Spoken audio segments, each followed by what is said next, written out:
बुंदेलखंड के लिए, पूरे मध्य प्रदेश के लिए बहुत बड़ा दिवस था आज 23 फरवरी का। और यशस्वी माननीय प्रधानमंत्री जी ने बालाजी के दर्शन किए। इसके बाद में उस शिला पूजन का डिजिटल अनावरण किया। निश्चित रूप से ये पूरे बुंदेलखंड के लिए सबसे बड़ा उपहार, साधु समाज के प्रति निष्ठा, और उन्होंने एक नई यात्रा को, पूरे सनातन संस्कृति की नई यात्रा को हम सब ने मिलकर प्रारंभ किया। यशस्वी माननीय प्रधानमंत्री जी ने इस नवाचार को प्रारंभ करवाया।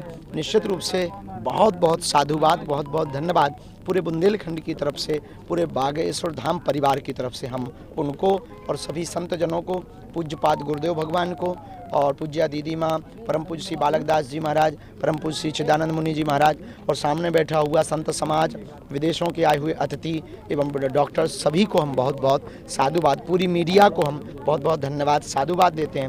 निर्विघ्न आयोजन संपन्न सफल करवाने के लिए लगभग 1 लाख लोग जो वहाँ पहुँचे हैं पूरे आयोजन में, और पूरा लास्ट तक भरा रहा। इसलिए सबको, सभी उन परिवारजनों को भी, बागेश्वर धाम के परिवारजनों को हम साधुवाद और धन्यवाद देते हैं कि आप लोगों के सहयोग के कारण ये आयोजन संपन्न हो पाया, निर्विघ्न सफल हुआ। और हमारे जीवन का ये पहला ऐसा अवसर था और 23 फरवरी एक ऐतिहासिक दिन था। और हर हाल में बुंदेलखंड का ये मेडिकल कॉलेज बन करके रहेगा। हम अपनी ऊर्जा लगाएंगे, तन मन सब कुछ अर्पित करेंगे, कृपा बालाजी करेंगे। आरोग्य का केंद्र, आस्था का केंद्र बनने जा रहे हैं, लाइन भी दी है पीएम जी ने।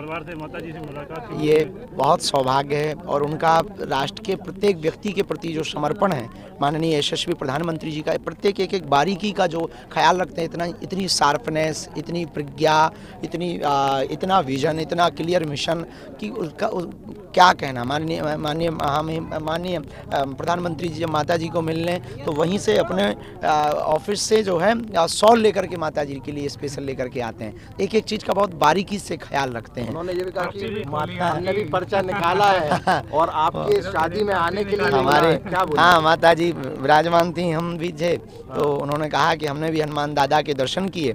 और जो अब तक एक बड़ी बात ये होगी कि अभी तक लोग क्वेश्चन करते थे कि चमत्कार क्या होते हैं, तो ये सबसे बड़ी अनूठी परंपरा ये चमत्कार है कि इस छोटे से गांव में बागेश्वर, हमसे लोग पूछते हैं कि चमत्कार क्या होते हैं, आप लोग भी पूछते हैं कि यही वो चमत्कार है। इस छोटे से गांव में देश के मुखिया यशस्वी माननीय प्रधानमंत्री जी हम सब बुंदेलखंड वालों से मिलने आए। इससे बड़ा भला क्या चमत्कार है। पाकिस्तान भी कह रहा है भारत में मिला लो हमने कुछ नहीं, आप ये चाहते हैं कि आपकी बारात में आए, क्योंकि उन्होंने बोला कि माता जी से जब बात हुई तो उन्होंने कहा कि अब शादी की चिंता बड़ी सता रही है माता जी को। शर्मा रहे हैं आप अपनी शादी को लेकर? हम इस देश के लिए ही कार्य कर रहे हैं। हमारा उद्देश्य ये कि देश में भेदभाव, ऊंच नीच, छुआछूत मुक्त भारत हो। इसके लिए हम शीघ्र पदयात्रा करने वाले हैं और अगली पदयात्रा की सूचना आपको मिलेगी। धन्यवाद। कैसे विकसित भारत होगा? 37 तक बहुत ही जल्दी होगा। भारत जो जिस गति से चल रहा है, रणनीति में शिक्षा, हमें ये तो पता नहीं है, हम रणनीति हमारी। लेकिन एक महत्वपूर्ण सवाल है, बड़ा आयोजन करने जा रहे हैं 251 26 को एक बहुत बड़ा उत्सव है जिसमें 251 निराश्रित बेटियों का विवाह है और भारत का एकमात्र तीर्थ बागेश्वर धाम जहाँ की दान पेटियों को गरीबों की बेटियों के लिए खोला जाता है। महामहिम राष्ट्रपति महोदया उन बेटियों को आशीर्वाद देने ठीक 3 दिन बाद आ रही हैं। ये बुंदेलखंड के लिए दूसरा उपहार है। महाराज जी, एक महत्वपूर्ण सवाल है, आप हमेशा बात करते हो हिंदू राष्ट्र की, क्या प्रधानमंत्री जी से भी इस विषय में कोई चर्चा हुई? हिंदू राष्ट्र की कोई चर्चा? हमने अक्सर एक बात पहले भी बोली और हमने यही बोला है कि हमें हिंदू राष्ट्र कागज पे नहीं, लोगों के दिलों पे चाहिए।